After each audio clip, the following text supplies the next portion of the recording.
This is the Italian Citizenship Podcast, hosted by Marco Permunian and Rafael Di Furia. Hello there and welcome back for another edition of the Italian Citizenship Podcast, presented by ItaliancitizenshipAssistance.com. Of course, as always, we are back here with Italian attorney Marco Permunian. How you doing, man? Good, how are you?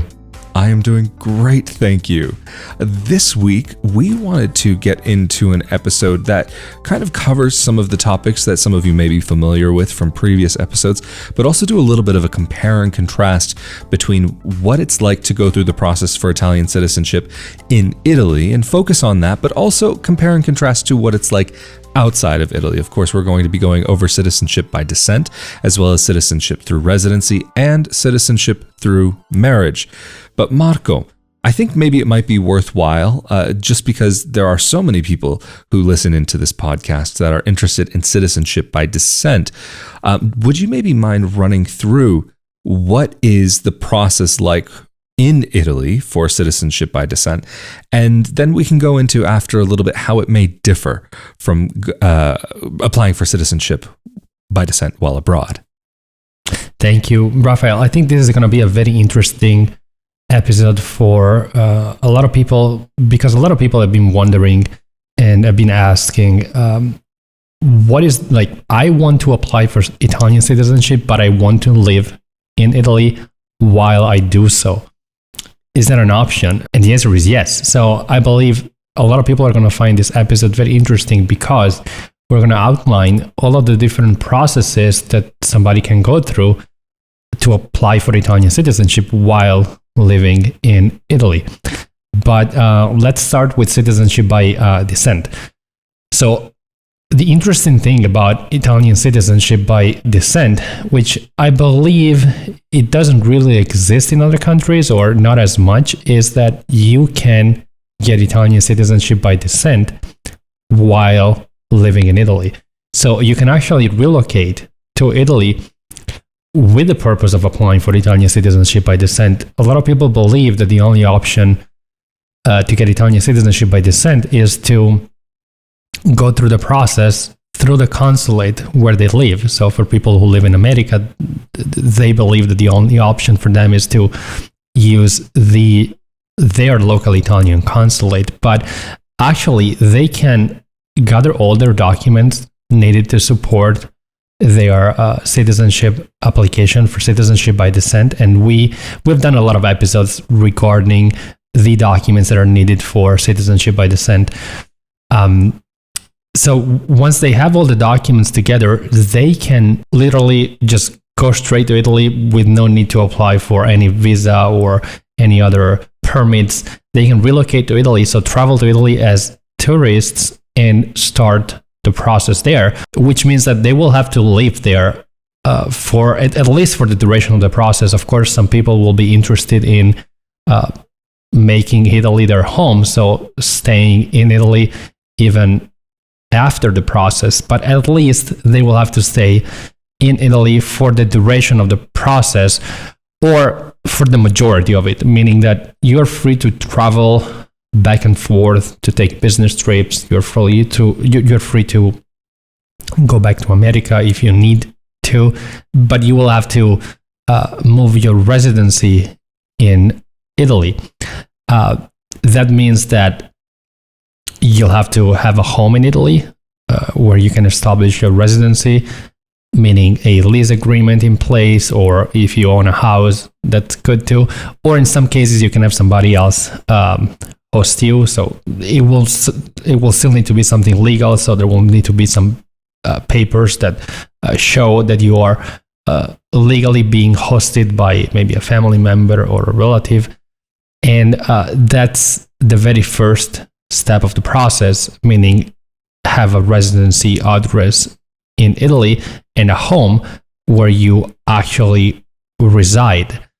And once your residency is official, you can file all of your documents that show that you are entitled to Italian citizenship by descent, which need to be filed in an Italian municipality, and more precisely in an office within the town hall, which is the citizenship office.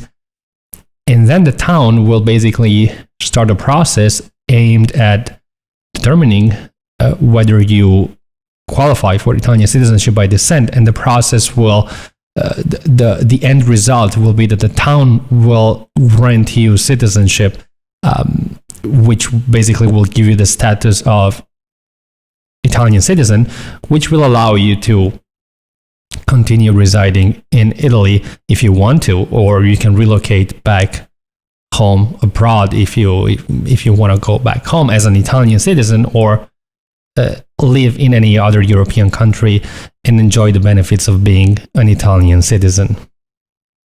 Well, of course, there are many benefits to being an Italian citizen, but being able to go through the process of making your claim for Italian citizenship, one of the big benefits of being able to do that, like you were saying, is to be in Italy while going through this process.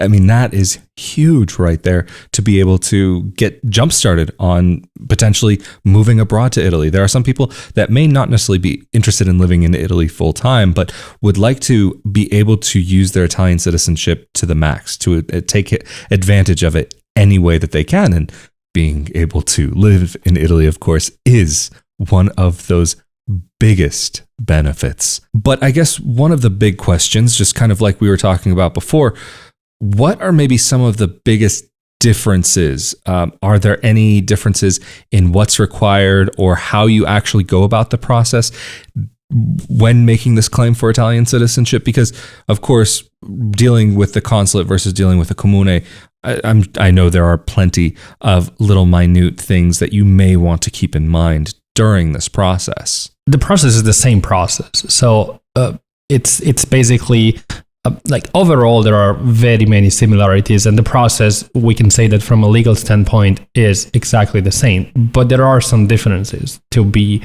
taken into account. The first difference is like a practical difference, not a legal difference, which would be when you apply for citizenship through a consulate based in your home country, in America, if you live in America, you will be able to speak the local language, meaning if you apply for citizenship through an Italian consulate in the US, you will be able to speak English with the clerks at the consulate, because clerks within consulates of Italy within the US, they speak both Italian and English. And since speaking Italian is not a requirement for you to be able to gain Italian citizenship by descent, because you are enforcing your birthright. We spoke about this in several episodes, so you don't have to speak Italian from a legal standpoint to be able to apply for citizenship by descent. And the clerks within an Italian consulate in the US will speak English to you during the application process. But if you decide to file your application in Italy, although speaking Italian is not a legal requirement, you may have to, because you may have to interact with the clerks at the town hall where you apply for citizenship by descent, and they are not required to speak to you in English. So although speaking Italian is not required, you may have to for a practical reason, which means that if you don't speak Italian, you may have to hire an interpreter or use the services of a firm or a company that can help you navigate the process.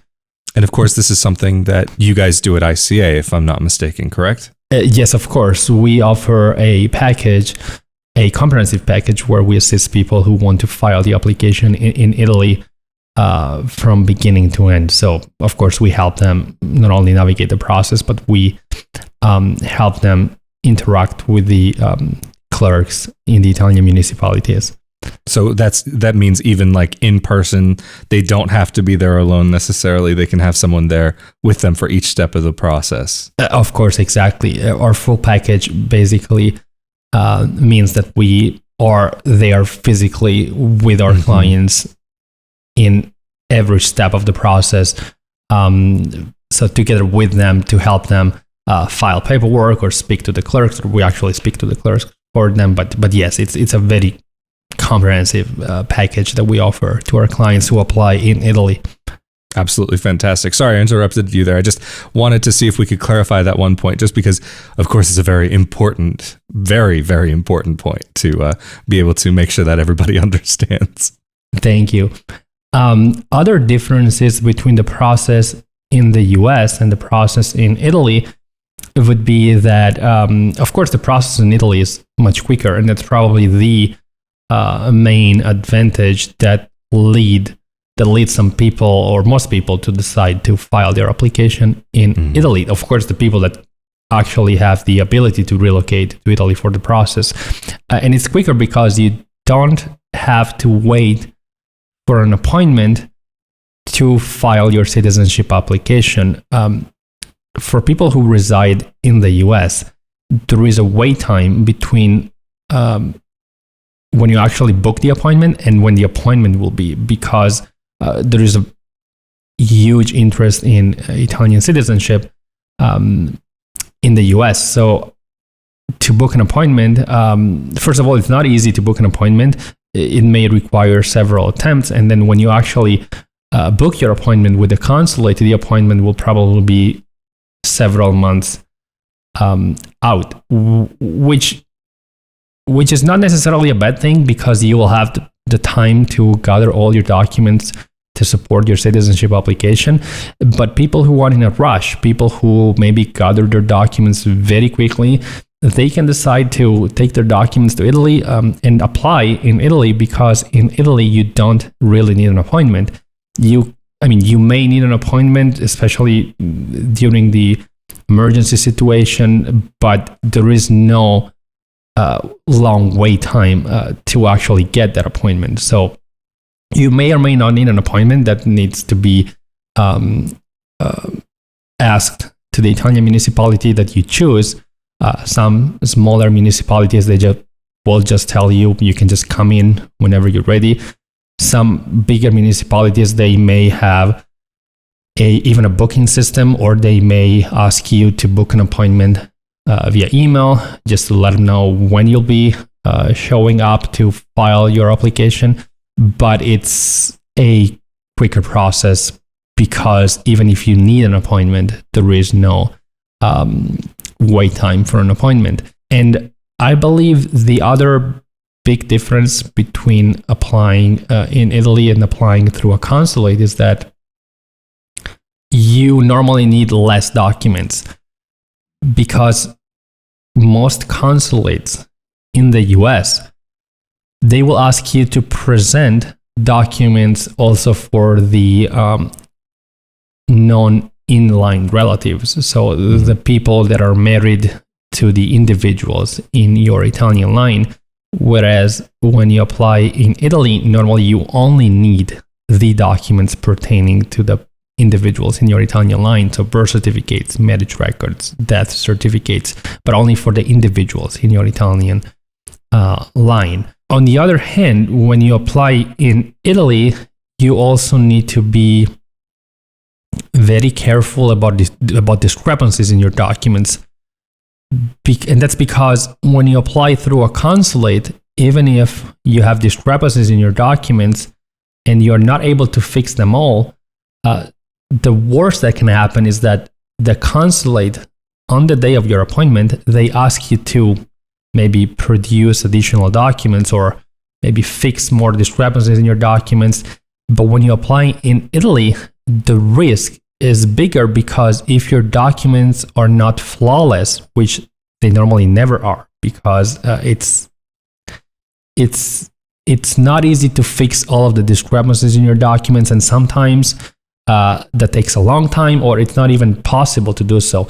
And what can happen is that you spend all this time to gather documents, and you go to Italy, and then the municipality raise issues, and which you may or may not be able to comply with. But the problem is that you are in Italy. So if you're not able to comply with what the municipality wants you to do, the only option that you may have at that time is to go back. Of course, this doesn't happen with our clients, because we spend a lot of time preparing their documents and making sure that the municipalities that they're going to use are going to be okay with the documents as we prepared them. But I'm mostly saying this for the people who decide to go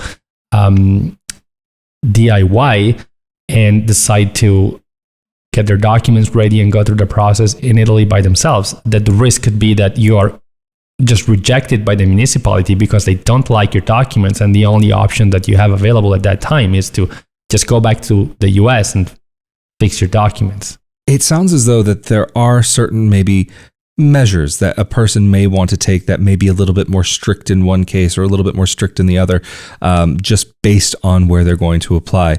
I vaguely remember in the past that you said if maybe a person has maybe a little bit more of a complicated family line, set of documents or so on, that it may actually be more worthwhile to apply in one situation or in one location over the other. Can you maybe just remind us what that would look like? For example, if somebody has family name changes and so on that may need to be taken into account when going through this process? Well, if you have a very complex situation with name changes, adoptions, or multiple adoptions, or situations that need to be explained to the clerk, especially from a legal standpoint, it may be a little bit easier to do so in an Italian consulate just because clerks there are normally more prepared, which doesn't necessarily mean that you cannot find a clerk in an Italian municipality that is not as prepared, but the chances that you'll find a clerk in an Italian municipality that is very prepared from a legal standpoint to understand very peculiar situations are much lower. Interesting. And so there's been a lot that we've covered so far. And of course, there are other episodes where we talked a little bit more in depth. This is kind of one of the more of an overview episode. So I think if it sounds good to you, maybe it might be worthwhile starting to talk about citizenship by marriage or citizenship by residency. I'm getting tongue-tied here today. But maybe just because it can, in some cases, be tied to citizenship by descent, maybe we should just quickly tackle citizenship through marriage. So say, for example, somebody has gotten their citizenship by descent and they're already recognized, they have their passport or their ID card from Italy, but then they have a spouse that would like to be able to apply for citizenship by marriage. What would that process look like for the spouse in Italy versus abroad? Well, first of all, a lot of people wonder if it's necessary to live in Italy for a spouse of an Italian citizen to be able to apply for citizenship through marriage, and the answer is no. Unlike other countries, if you are an Italian citizen, your spouse can apply for Italian citizenship through marriage even if you guys live abroad. And it's not even ever necessary for your spouse to live in Italy at some point in their life. So it's absolutely possible for the spouse of someone who gained Italian citizenship by descent while living abroad, or the spouse of an Italian citizen born in Italy living abroad. It's absolutely possible for their spouse to apply for Italian citizenship through marriage without ever living in Italy in their life, which is a big advantage that it's not offered in other countries. For example, if I'm not mistaken, for the spouse of an American citizen to be able to gain U.S. citizenship through marriage, living in the U.S. for some time is a requirement. But with that being said, if the Italian spouse and the non-Italian spouse are residing in Italy, the process is quicker. So although it's not required to ever live in Italy for the non-Italian spouse to be able to get Italian citizenship through marriage, if the couple lives in Italy, the process takes less time. Primarily because you can apply for citizenship after 2 years from the marriage and not after 3 years, as it happens if the couple resides abroad. And also, if you have minor children, the time is cut into half. So if you are a couple and one of you is an Italian citizen and you have minor kids, your non-Italian spouse if you are living in Italy, could get Italian citizenship or could actually start the process of applying for Italian citizenship after only 1 year from the marriage. And I just wanted to make sure that it's clear that it's 1 year or 2 years or 3 years from the marriage date and not from when the Italian spouse has gotten Italian citizenship by descent. So if you have obtained Italian citizenship by descent and you have already been married for the number of years that are required, your spouse can initiate immediately the process of getting Italian citizenship through marriage. That right there, I know, is a very important point, because I've spoken with people who've actually been in the situation where they have had clerks from the Italian consulates telling them, oh no, it's not from the date of marriage, it's from the date of recognition of citizenship. But if you think about it, when it comes to citizenship by descent, that's a bit absurd, because the person is not a newly recognized citizen. They are a citizen from the time that they are born. So it's really unfortunate that there do seem to be some mistaken interpretations out there when it comes to Italian law. And that's also the other thing that has to be considered during these processes, is it's not just simply a matter of what is written on the books, but also the interpretation of the person who is actually processing these documents at the end of the day. That's absolutely true. Now, there is a requirement, which is that the non-Italian spouse needs to be able to speak Italian, and you actually need an Italian language certificate to apply for citizenship through marriage, which, just to be extremely clear, is not required to apply for citizenship by descent, but it is required to apply for citizenship through marriage. So the person who is of Italian descent can get Italian citizenship by descent without speaking Italian in Italy, to make the process quicker if they want to, like we just said at the beginning of the episode. But the non-Italian spouse married to the Italian must speak some level of Italian, and the level required is lower intermediate. I believe we did several episodes about the language requirement and where to take the test. And the test is required regardless of whether you apply for citizenship through marriage in the US or in Italy. And by the way, this requirement was introduced just a few years ago because prior to 2018, speaking Italian wasn't even a requirement for people applying for citizenship through marriage. So it was even easier to get Italian citizenship through marriage. Not only you didn't have to live in Italy, but also you didn't have to speak Italian. Now, they made it a little bit more complex, because you do have to speak Italian to apply for citizenship through marriage, so not by descent. But there have also been some talks about introducing a new requirement where you have to actually reside in Italy to be able to apply for citizenship through marriage. But fortunately, they were just talks. So there was no... So for the time being, there's nothing to be concerned about per se. Absolutely. And I believe there won't be anything to be concerned about, because really it was just some talks from one political party that wanted to introduce such provisions. But normally when things get serious, at least there is a draft of a law that is at some point created within the Italian parliament, but none of the kind happened. But they did talk about, making it a little bit more difficult for people to apply for citizenship through marriage.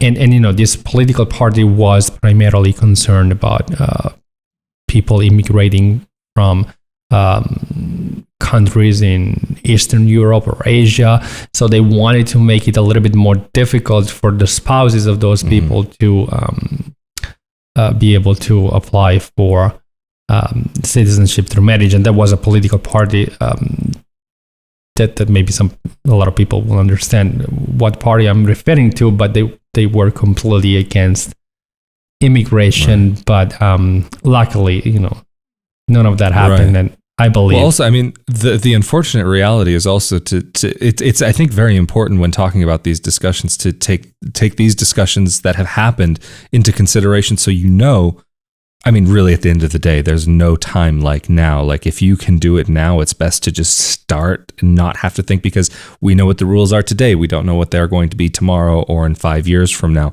So when you do have that ability, but also even then, just the unfortunate reality was that there were a lot of couples that, in air quotes, if you're just listening to this as an audio only podcast, that did abuse the system, that did take things down a road that could theoretically make it harder for other people. And that's one of the reasons why some of these discussions were coming up. But at the same time, it is nice that things didn't change much more than they had. But one other thing that I think might be worthwhile just to clarify, just so that there's no confusion, because if people have listened to other podcast episodes that we've done, they'll know that if you got married before a certain time, or if you did something before X, Y, or Z time, that there can be a caveat or like an exception made for individuals who maybe got married before a certain date. But in this case, when it comes to the language requirement, this is not dependent on when you got married at all. It's about when you are making the application. So, for example, if you got married in 2015,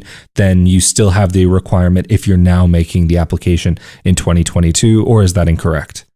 That's correct. And it's actually a very good point. A lot of people have been wondering about that. Well, thank you for that clarification. And just to move on to the last topic, citizenship by residency. How does that work? Because, I mean, really, at the end of the day, that's something that can only be done in Italy. But just quickly, what are some of the requirements for somebody to be able to do that? How is it possible for somebody to be able to get into Italy, to be able to be eligible and be in Italy long enough to be eligible to make that application? How does that all work? Of course, now we're referring to people who want to get Italian citizenship based on a number of years of residency in Italy, which would be 4 years for European citizens. So citizens of the EU who decide to live in Italy, or 10 years for non-EU citizens. And of course, if you are a non-EU citizen, you need a residency permit or a visa that allows you to legally reside in the country. To file the application, you need to not only take the language test that we spoke about, and of course here we're referring to people who are not of Italian descent, or people who are of Italian descent and don't qualify for citizenship through ancestry, or of course people who are not married to Italian citizens. So if you are somebody who is not of Italian descent or don't qualify for citizenship by descent, you're not married to an Italian, the only path for you to get Italian citizenship is to get Italian citizenship after a number of years of residency in Italy. But then how does it end up working out for those people who may be of Italian descent but not eligible for Italian citizenship by descent? I'm happy you asked that question because, and that's actually something that I should have said, because if you are of Italian descent and don't qualify for citizenship by descent, and there's a quicker path for you to get Italian citizenship through residency, so still based on a number of years spent in Italy, but only if you have an Italian-born parent or grandparent.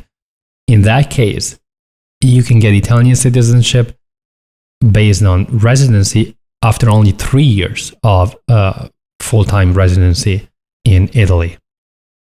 That's fantastic. I mean, we've talked about it before, but it's really amazing how even for those people who may not qualify for Italian citizenship by descent, there is still a legal path that helps them to be able to get more connected with the land of their ancestors. But I think we've covered just about everything. Like, we've done an amazing overview, or really you have done such an amazing overview of all of these processes. But just before, of course, we end out, if somebody is needing help with any of the processes that we've spoken about today, or any of the others that we've spoken about in any other episodes of the Italian Citizenship Podcast, how can they get in contact with you and your team?